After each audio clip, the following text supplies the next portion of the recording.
It's time for America Outdoors Radio, the show that covers the outdoor scene across the U.S. of A. and the entire continent. Fishing, hunting, conservation, outdoor recreation, and great destinations. We cover it all every week. It's your country, your outdoors. Let's explore it together with your host, John Cruz.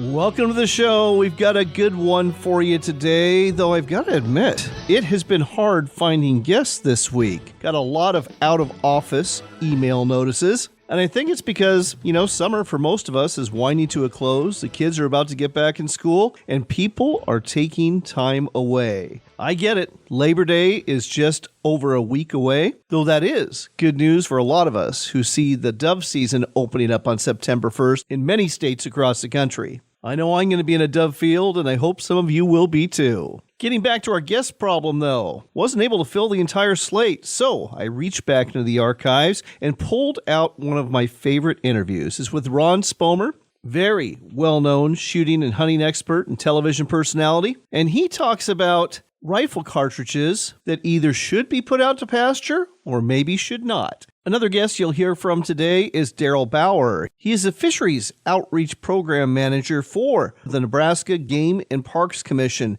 And the subject is going to be a lake that has just been on fire when it comes to trout. It's Lake Ogallala. And this lake was completely killed off because of suckerfish and carp that were interfering with the fisheries, restocked 2 years ago with tiger trout, with rainbow trout, with cutbow trout, all sterile. And they also stocked yellow perch and smallmouth bass. And the trout have been growing in a big way. As a matter of fact, just 2 years in, the average trout being caught is like 16, 17 inches long. And they've already caught one that's 23 inches long. That's right. That is a phenomenal growth rate. Daryl's going to explain why this is happening. And I'm also going to ask him about fisheries management in general, because it was really interesting to me that they put in trout, bass, and perch, because different states manage their fisheries different. For example, my home state of Washington, they routinely stock trout into an area called the Quincy Lakes in eastern Washington. Well, these lakes are all fed by streams that come from other lakes that have perch, and the perch get in there. Eventually they become overpopulated, they become stunted, and they kill off the lake. And they do it like every 5 years. In Colorado Parks and Wildlife is partnering with a group to have a smallmouth derby at Ridgway Reservoir because they're trying to eliminate all the smallmouth bass from this trout fishery. At Yellowstone National Park, there's been efforts underway for years to get rid of lake trout there in favor of native cutthroat trout. And speaking of native cutthroat trout, the Idaho Department of Fish and Game is eliminating brook trout in one creek in Idaho that were stocked by that agency to restore native West Slope cutthroat. It's all very confusing to me, and I'm hoping Daryl's going to be able to help us sort this out. Our final guest of the day, that would be Annika Hipple. She is a writer, she's a photographer, and she's an adventurer too. And she's going to tell you about 2 adventures she's been on in the last year. One of them is a 6-day kayak trip between Vancouver Island and the mainland of Canada in a remote part of British Columbia. If that's not adventurous, how about this? Starting off in the Yukon territory and rafting 11 days down a river that flows into a lake in Alaska that is full of icebergs. If you're into adventure, you're going to want to hear these stories from Annika towards the end of our program today. Before we hear from these great guests, though, let's share some outdoors news together. We'll start off in California, where we learn the California Department of Fish and Wildlife has increased fishing opportunities for the 2025 recreational groundfish season. The California Fish and Game Commission this month adopted emergency changes to the state's groundfish regulations so that recreational ocean fisheries are no longer constrained by quillback rockfish. Fishing opportunities in northern and central California were reduced in 2023 due to low estimated quillback rockfish abundance. However, a new stock assessment completed earlier this summer indicates it's no longer necessary to restrict groundfish fishing to specific depths north of Point Concepcion in order to avoid quillbacks. This allows anglers to take advantage of expansions to open fishing areas. Now, even though quillback rockfish cannot be retained anywhere in the state, there are enough of them that anglers can now fish for other rockfish. something they could not do before in northern and central California. Now anglers can catch 2 canary rockfish or vermilion and sunset rockfish. And that is good news if you're into bottom fish, like a lot of anglers are. Heading to Vermont, August 30th, the 31st, and September 1st is a mentor fishing weekend, where up to 4 unlicensed anglers aged 15 years or older can fish with 1 licensed angler throughout this 3-day period. Let's face it, many of us got started fishing thanks to someone sharing their knowledge and enthusiasm. Labor Day weekend is a chance to become a mentor yourself. So take a kid or a teenager or an adult fishing in Vermont and get them hooked on the sport. From the Outdoor Wire, a very interesting article by Frank Sargent about the longevity of fish. For example, when it comes to largemouth bass, in heavily fished waters, most bass don't make it past 8 years or so. And the faster they grow, the sooner they die in general. In some California lakes, where the bass stuff themselves on stocked trout, an 8-year-old fish might weigh 10 to 12 pounds. But most of them don't live much longer than that. According to Frank, in general, if you live fast, you die young. The longest-lived largemouth bass ever documented by fisheries biologists came from Mariaville Lake in New York back in 1992. Researchers analyzed the fish's tiny ear bones that, like tree rings, hold a permanent record of age. And that bass turned out to be between 23 and 24 years old. That's twice as old as most bass ever live. It's also worth noting it's fairly common for fish in more northerly waters to last longer than their southern counterparts. The long winter rest seems to help their longevity, if not their growth. Let's talk about bluegills. According to state agency records, bluegills commonly live 6 to 8 years in the wild, but in lightly pressured or particularly fertile waters, they can push past a decade. Who would have thunk a little bluegill could live that long? The current record for bluegill is 11 years, which is not ancient by fish standards, but it's a long run for a little fish, that's for sure. And then there's walleyes, the golden-eyed kings of northern waters that are known for their resilience.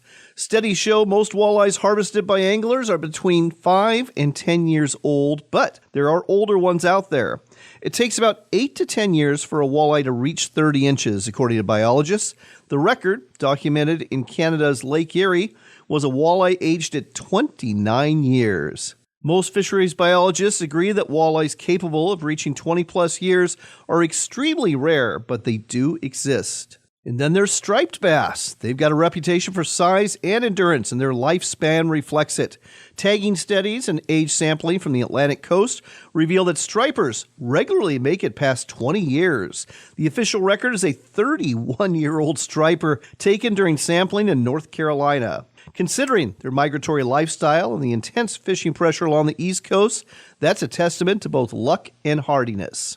As for the true Methuselah, the oldest fish in the sea, well, that would be swimming in the icy waters of the North Atlantic. It's the Greenland shark, a massive deep-water predator that has stunned scientists with its age. In 2016, researchers used radiocarbon dating of eye tissue to estimate the age of 28 Greenland sharks. Their findings revealed that the largest individuals were at least, get this, 272 years old, with one female possibly 392 years old or older. That means some Greenland sharks alive today may have been swimming when the United States was still a collection of British colonies. These sharks grow slowly, they mature at 150 years or more, and drift through the darkness of the deep ocean in a near-timeless existence. Pretty interesting stuff. The age of those fish that swim in our waters around the globe. If you want to find out more, check out Frank's article on the August 20th edition of The Outdoor Wire. You'll find it at theoutdoorwire.com.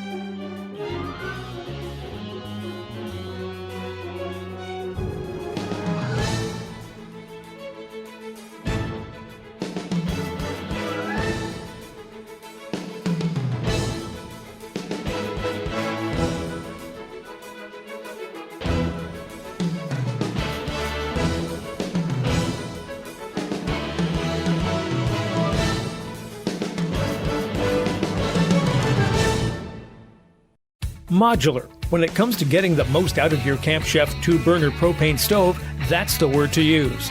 Sure, you can cook directly over either burner with a pot or pan, but how about putting a grill box on to serve up burgers, steaks, or chicken? Put a griddle on to cook up your breakfast. Pizza? We've got that covered too with our pizza oven that you place right over the stove. Whatever you're cooking while camping or at home, Camp Chef has got you covered. Find out more about modular stove accessories at campchef.com today.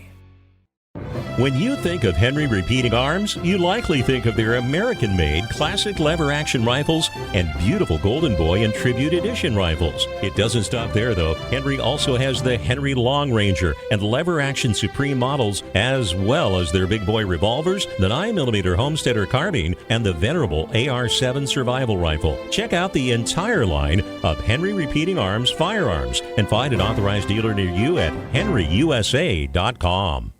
John Cruz here, looking to improve your bottom line as a business that caters to outdoors enthusiasts? You can do so for a very cost-effective price by advertising on America Outdoors Radio. I will tailor a marketing campaign for you, reaching hundreds of thousands of listeners every weekend tuning into our show on 135 stations in 33 states. We've got a sponsor opening right now, so contact me through my website at americaoutdoorsradio.com and let's talk about helping you. You want kokanee this summer? Well, reach into your tackle box and pull out a Pee-wee Wiggle Hoochie from Max Lure. This unique lure has a crankbait bill that creates a lot of movement, and it's designed with high UV and glow squid bodies, and it works fantastic in summer and early fall when the water temps are warm and the fish are looking for more movement and speed from a lure. Look for the Pee-wee Wiggle Hoochie at sporting goods stores or online at maxlure.com.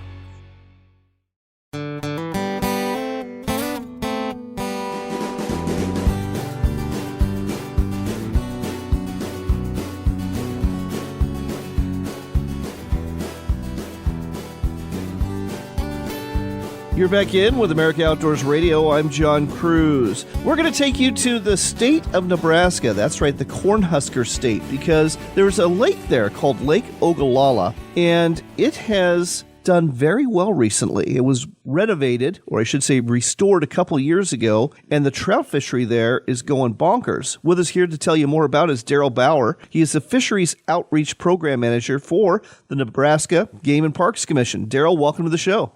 Hey, good to be with you.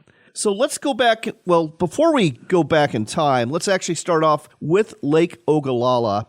Where is it in Nebraska, and what other waterways is it connected to? Sure. It's west central Nebraska. The town of Ogallala would be the closest. It's just about to the panhandle of Nebraska. So western Nebraska, it's right below Lake McConaughey, which is a dam on the North Platte River. And Lake McConaughey was built there, and actually the fill material for the dam is what created Lake Ogallala. So we have Lake McConaughey, and then Lake Ogallala is actually the tailwater that gets the water releases from Lake McConaughey. And that's one reason it's a trout fishery, is we get the cold water releases coming out of Lake McConaughey. Gotcha. So a couple of years ago, you basically killed off the lake. And why was that? Yeah, we've done periodic road-known renovations on Lake Ogallala. It's been a priority for us to manage that for a quality trout fishery. And occasionally we need to kill off carp and suckers because they compete with trout in that fishery, and they have an impact on water quality and habitat conditions. So when trout and sucker numbers get to be a little bit too high, we see the growth rates on the trout start to decline. And then over the years, those are the times we do a renovation and kind of reboot the system and get back to the trout fishery. Now, the common carp, is the issue with them is that they're basically mucking up the mud and is covering the eggs, and then the eggs don't hatch that the trout put in?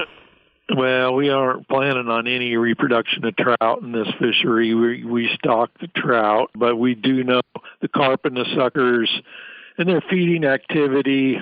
There's quite a bit of aquatic vegetation in Lake Ogallala unless the trout and sucker numbers are high. And then with their feeding activity, they root around and break away that vegetation, reduce the water quality a little bit, and just compete with the trout for all those bugs and things that are feeding those fish.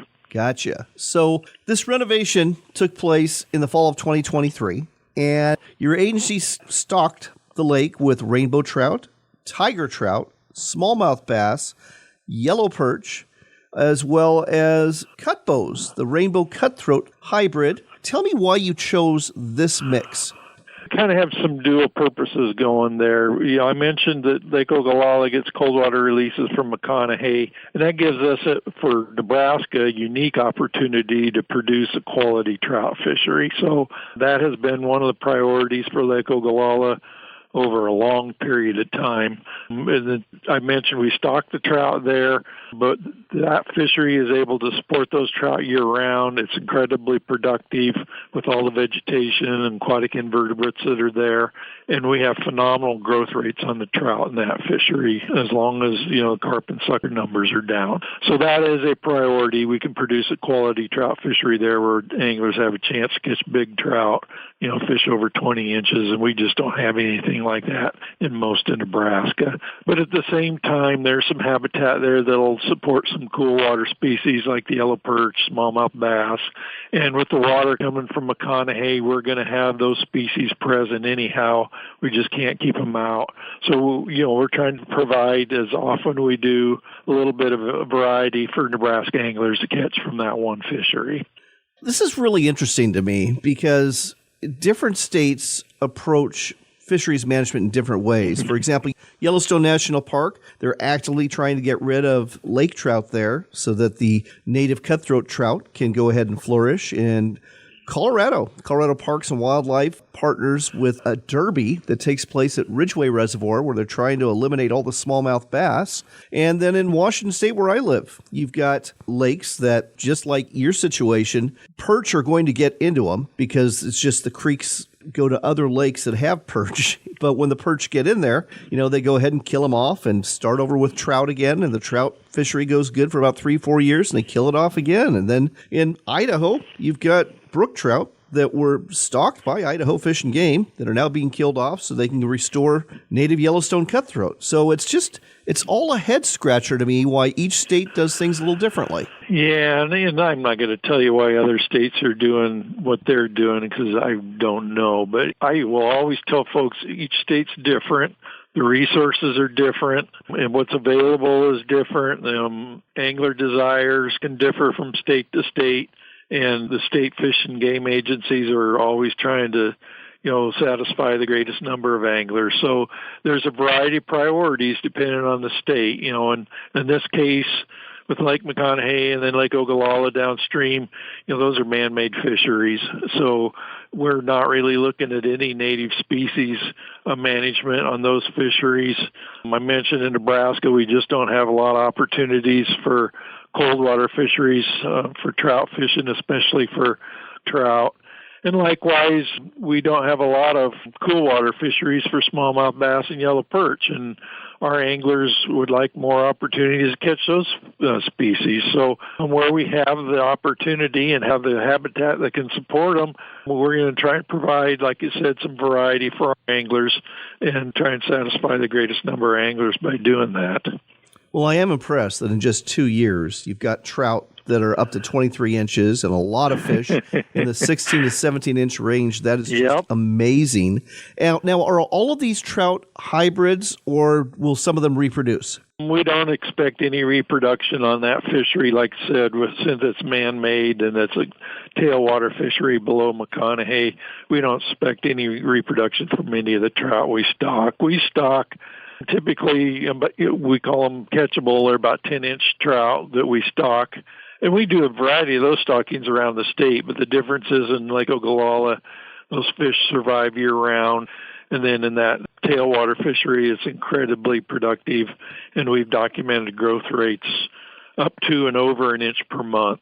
So we put 10 inchers in, and a year later, we're looking at some, 20-some inch fish, which is what we're seeing again right now. That fishery's peaking.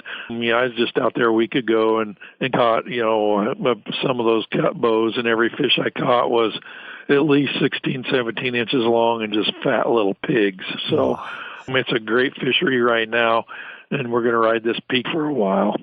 That is great news. So, folks, bottom line is this. If you like to catch trout, especially quality trout, head to Nebraska and go to Lake Ogallala because the trout fishery there is truly full of potential. It is riding high, and you don't want to miss out.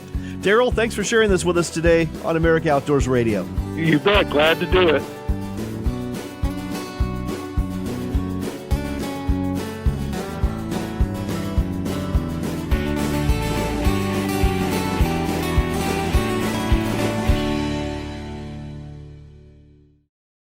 Do you love to fish? Do you love to eat fish? Well, if you do, you know how important it is to have something to keep things sharp. Now, in the boat, it might be something to keep your hook sharp, like maybe the pocket knife sharpener from Work Sharp, which also works just fine along with the guided field sharpener for keeping fillet knives sharp. So when it comes to cleaning those fish you catch for the day, you can get that done in a hurry. And let's not forget, back at the house, when you're preparing those fish for a meal, that's when you want to have a kitchen knife sharpener, and there's several electric ones available. You can find them all at worksharptools.com, which lists all sorts of both manual and electric sharpeners you can use in the kitchen, in the shop, or in the field. Sharp hooks and sharp knives make for a happy day on the water, so get your sharpener today at worksharptools.com or look for these products at quality sporting goods stores and hardware stores near you. Explore the Dalles, the hub where discovery and history come together. Whether the Northwest is your home or you're on an adventure, the Dalles welcomes you. Just 80 miles east of Portland is the perfect year-round escape with a community that cares about you. 300 days of sun, breathtaking outdoor recreation, and a downtown full of the unexpected.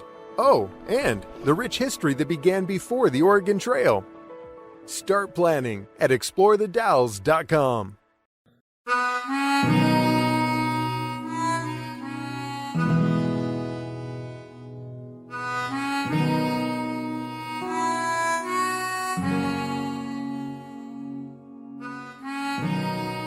You're back in with America Outdoors Radio. I'm John Cruz. We've got Ron Spomer on the line, that very well-known writer and television show host and conservationist and hunter and naturalist, and the man I consider to be the dean of all things when it comes to deer hunting and shooting and rifles. Ron, welcome to the show. No, thanks for that little excessive build-up there, John. I hope I don't have to live up to it. You always do. I am not worried about that. You know, fun topic today. There's a lot of deer rifle calibers that have been in use for, we're going to say, like 100 years now. Some of them probably need to be put out to pasture. And, of course, there's always up-and-comers that folks ought to take a look at, too. Let's talk about one caliber in particular that you really think needs to be put out to pasture and just not used anymore. Oh, boy. You know, this is stepping in it because everybody loves something that you might not. And I hate to, tick them off. And the reality is that everything works within the parameters of its ability and yours. So I won't say that every cartridge that I know particularly like should be thrown in the pasture. But, boy, one that I would like to see go away is the 7.62 by 39 Soviet or Russian, that AK-47 cartridge. That's gotten fairly popular over here, and it'll actually shoot downrange a little more effectively than the 30-30, but the power is right there with it. 150 grain bullet at around 2,100 feet per second, perhaps. And I don't know. I just don't like the idea, especially this day and age, of supporting a Soviet cartridge. I'm an American. By golly, I'm going to shoot a 30-30. It's funny you mentioned the 30-30 because I thought for sure that was the caliber that you were going to say that needs to be put away, because the ballistics of that isn't nearly as good as a lot of other calibers that hunters are firing today. Yeah, no doubt. But I think what we have to remember is we don't shoot the 30-30 because of its ballistic performance. We shoot it because of the rifles that it's chambered in, its traditions, and its effectiveness within its range, 150 yards, maybe 200 with an experienced shooter. And that's where most deer are shot by most deer hunters in this country, with the exception of mule deer. But whitetails, blacktails, heavy cover, that old 30-30, even though it's a bit of a dog of a cartridge, it's just extremely popular. It keeps hanging in there. And even though it's been bumped off by everything from a .308 Winchester on up to the .33-78 Winchester Magnum, not too many of us want to walk around the woods shooting a 30 by .378. So that 30-30, even though it's an old dog, it's going to hang around for another 100 years. What are your thoughts on the 243 Winchester, especially when it comes to deer hunting? Oh, I love it. I use it a lot. Obviously, it's a fairly light bullet, but it's flat shooting. It carries more energy downrange than the 30-30 does. And there's not a heck of a lot of difference between a 100-grain bullet and a 150-grain bullet, especially when you've got more energy in it. And if you get the right construction, those bullets can just do wonders. I have taken a lot of deer out to 300, maybe 350 yards with a 243 Winchester and the older, well, it's not older, but it's more powerful, but not as popular, 6mm Remington. But these days, I think the 6mm Creedmoor is going to come on strong and give the 243 a run for its money. But I think the 243 Winchester has been around for so long, and it's such a standard that it's going to be one that's always with us. And I just think it works great for deer hunting. Okay, well, I'm going to put you on the spot here. Give me another dog that probably needs to be put down. Oh, boy. You know, we can go really light with the 22s. A lot of states you can use centerfire 22s for deer hunting, and a lot of guys do it. And even though it's not really a dog, I think the 222 Remington is going by the wayside just because the 223 is more ubiquitous and a little more powerful. Similarly, the 218B, that was a fun little lever action cartridge, but in a 22, it's too weak, and then that flat-nosed bullet that they used in those tubular magazines makes it even weaker. It only has about 600 to 700 foot-pounds of energy at the muzzle, let alone downrange. So I don't think anyone needs to be hanging on to that one too much longer. But on the other end is the 7STW. That one is a full-length Magnum-sized case. It's essentially the 375 H&H neck down. And while it does perform wonderfully, there are other 7mm and 28s now that I think are more efficient, and they got rid of the belt, and a lot of people don't like the belt and everything. So I could see getting rid of that 7STW in favor of the 28 Nosler, for instance. All right. Let's go to the other end of the spectrum. If, a new deer hunter came to you and said, I want to buy my first deer rifle, I know how to go and sight in a rifle, and I'm a decent shot out to a couple hundred yards, what would you recommend for him? 7mm 08 Remington. A lot of folks think that's kind of a nothing cartridge. People will write me and ask if I think it's powerful enough for deer. Oh, good heavens.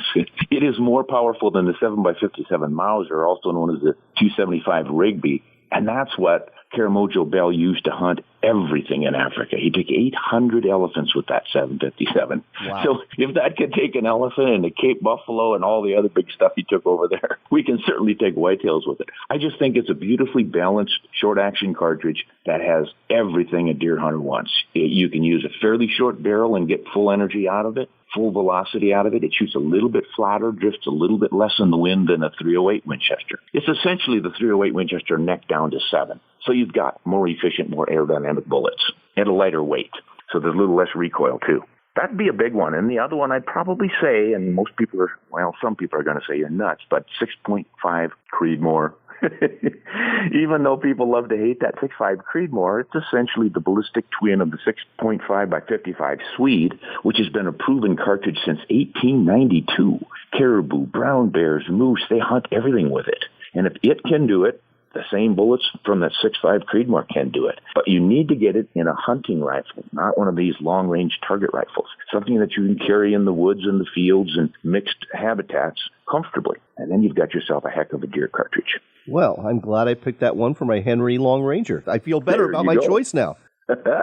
He's Long Ranger shooting accurately for you? Let's just say the rifle shoots fine. It's the shooter that needs a little bit of work. Oh, well, I tried one in a 223 Remington. I thought this is kind of silly, a lever action in the Remington 223. I shot that thing under 3/4-inch groups at 100 yards with factory ammunition. Holy mackerel.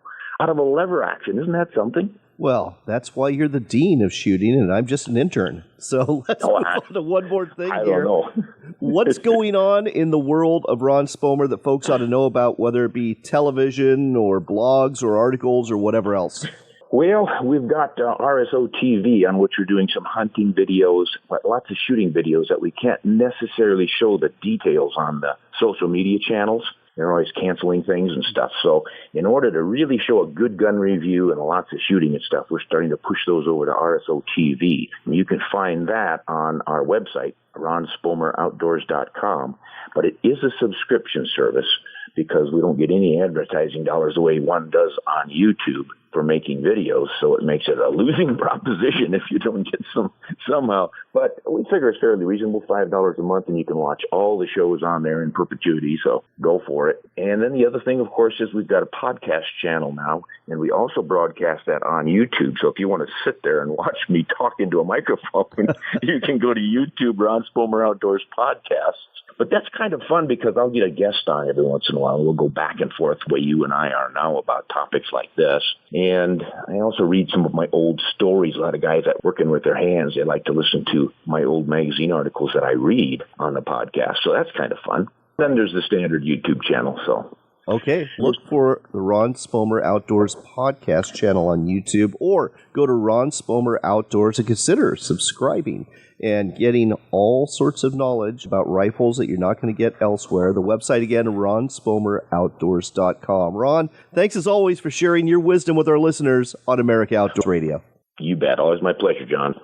This portion of the show is brought to you by Henry Repeating Arms, and if you're looking for a deer rifle, they've got a whole bunch of them. They actually have over 200 different rifles and shotguns in their lineup. Just go to henryusa.com and check them out. You'll find that all of them are made in America. They're all rugged, reliable. They shoot straight and have a lifetime satisfaction guarantee. And as for deer rifles, you'll find lever-action rifles from Henry in the tried-and-true 30-30, as well as in the Long Ranger series, the 243 Winchester, the 6.5 Creedmoor, the 308 Winchester, and in the new Long Ranger Express 223. Check them all out today and find an authorized dealer near you at henryusa.com. And don't forget to ask for your free decals and catalog while you're there.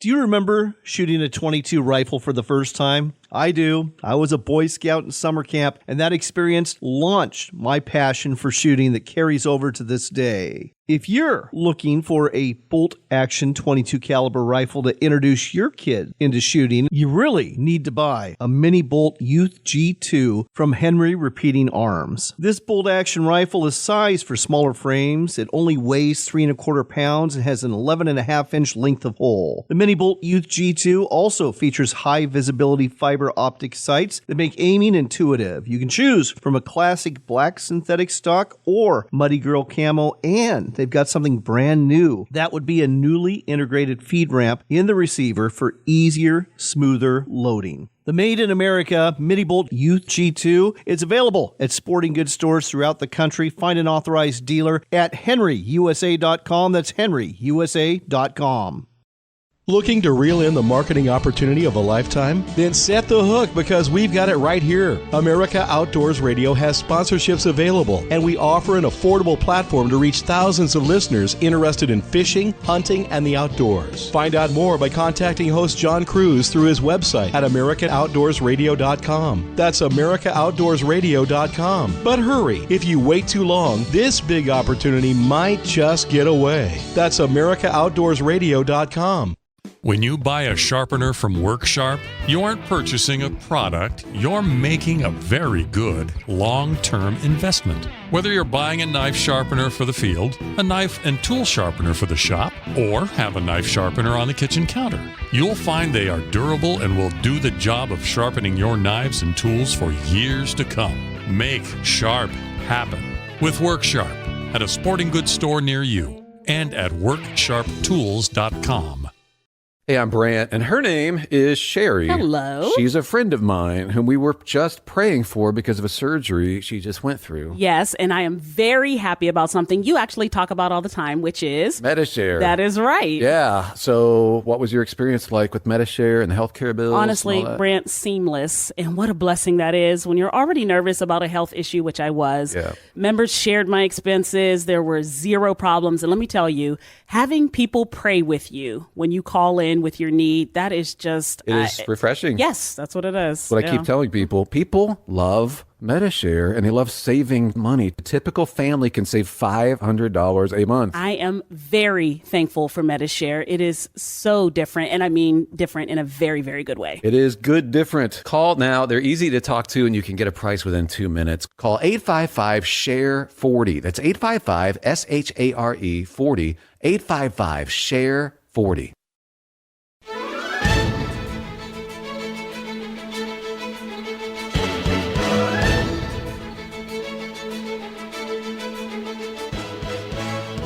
You're back in with America Outdoors Radio. I'm John Cruz. You know, one thing we like to cover on this show from time to time are outdoors adventures and the people that have these adventures, and we have found one. Her name is Annika Hipple. She is a member of the Outdoor Writers Association of America. She is a photographer. She is a writer who's been published in a number of travel magazines like Lonely Planet and Northwest Travel, among others. And she also has some amazing adventures herself. Annika, welcome to the show. Thank you. Glad to be here.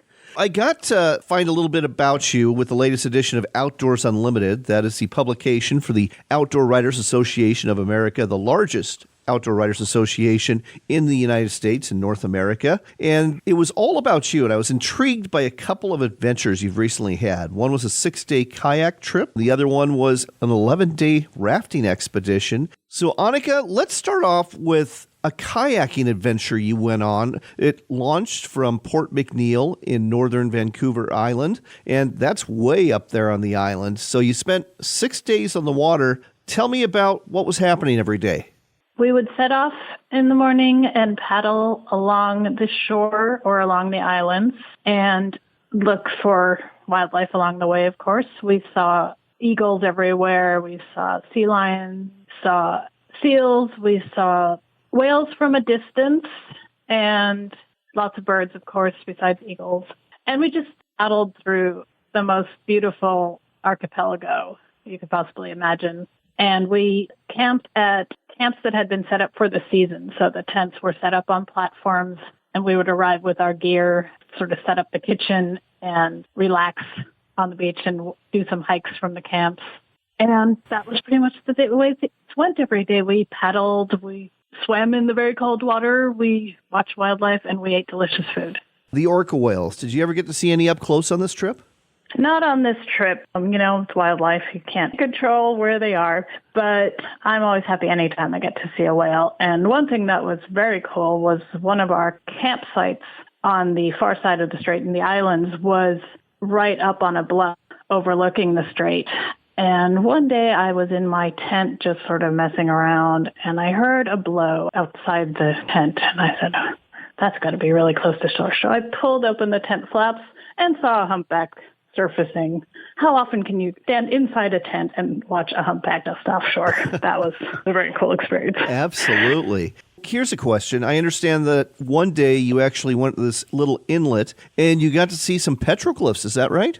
Yes, there were some petroglyphs just above the water's edge on a rock face from the long ago First Nations people. There was a legend behind the face on the rock that our guide Diego shared with us. But it was very cool to see that these people had been there so long ago, creating these petroglyphs on a rock that basically rises straight from the sea. So they must have been, in their boats making this design. Very impressive. In terms of the wildlife, I understand you also got to see some sea otters, which are always a lot of fun to watch.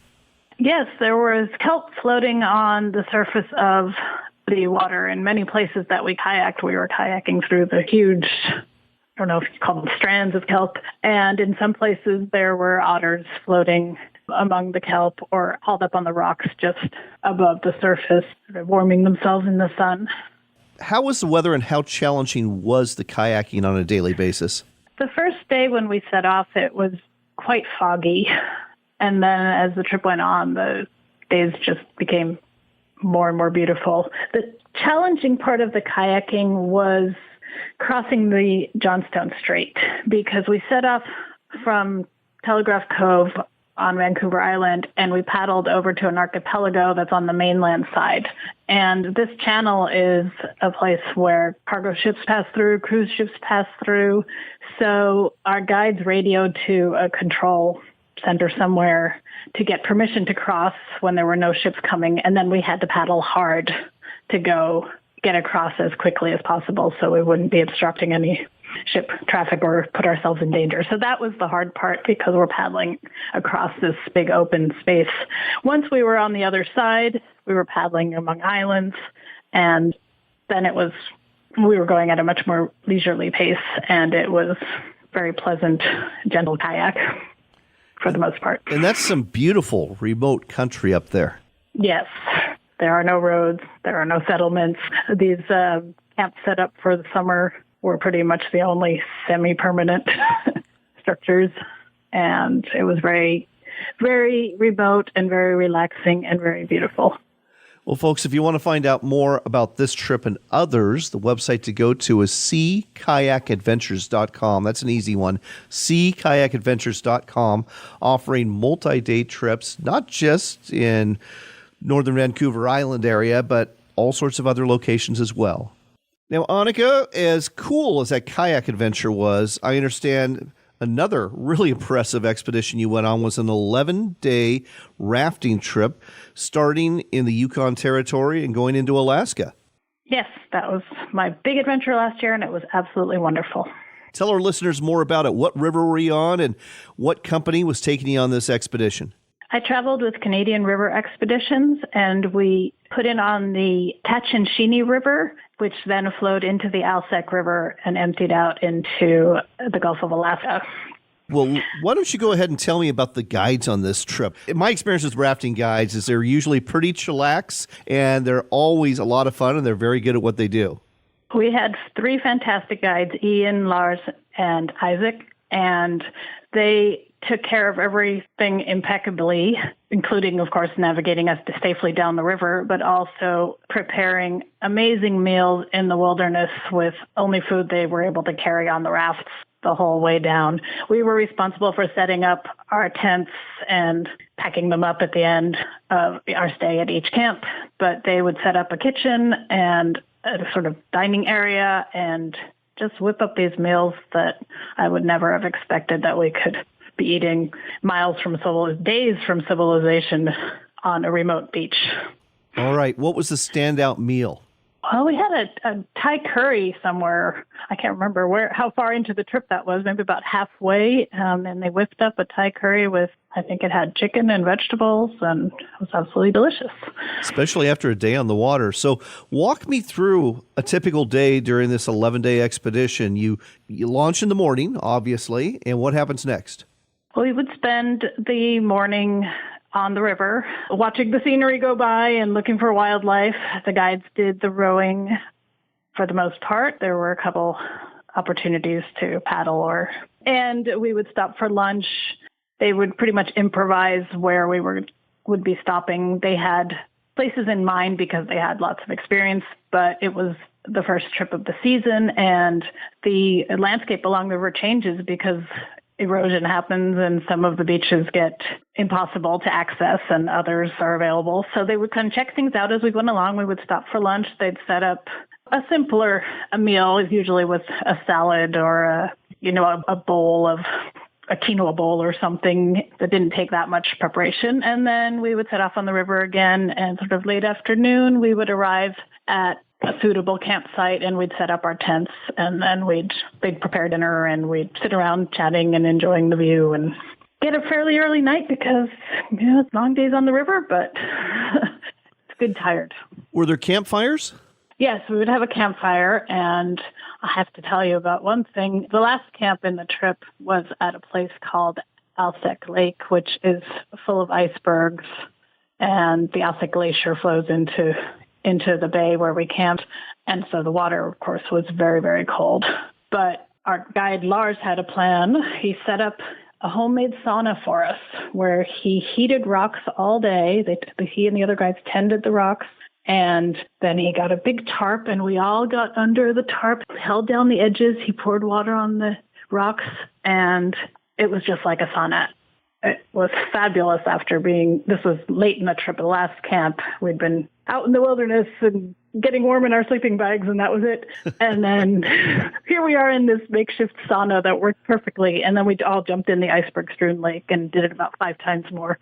So it was a wonderful experience. Oh, yes. And I am sure on both of the trips, just the getting away, definitely on this trip, no cell phone, right? No cell phone. I left it in the hotel in Whitehorse where we stored our luggage. Perfect. Absolutely love this. Well, folks, if you want to get away like Annika did, just Google Canadian River Expeditions. That's Canadian River Expeditions. Find out more about this trip and other ones they offer as well.